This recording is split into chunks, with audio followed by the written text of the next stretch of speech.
Pour entrer dans une société coopérative, il faut donc être associé. Être associé, ça veut dire souscrire des parts sociales.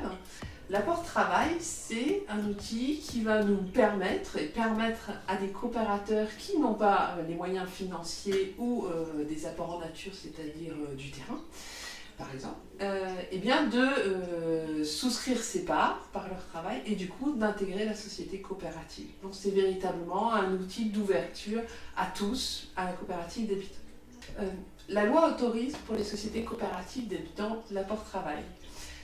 Pour autant, bien que la loi cadre déjà l'usage de cet apport travail, certaines conditions doivent être précisées à travers un décret d'application. Quand on a travaillé sur la loi, donc quand on était aux prémices, quand on commençait à communiquer les différents documents au cabinet et au ministère pour écrire la loi, en fait cet article sur l'apport travail, c'est parti de notre bureau parce que moi j'avais vu un film sur les coopératives uruguayennes et j'ai dit c'est trop bien.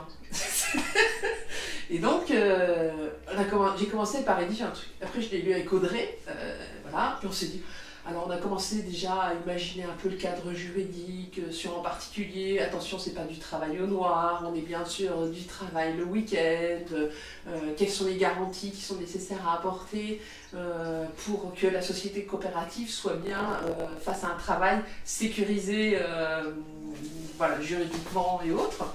Et puis on a fait participer du coup Maître Werner et un attaché parlementaire qui travaillait avec nous sur la question, qui l'a co-rédigé avec nous, et c'est parti comme ça. Et au début, tout le monde nous a dit, mais ça va jamais passer quoi, c'est beaucoup trop innovant en France.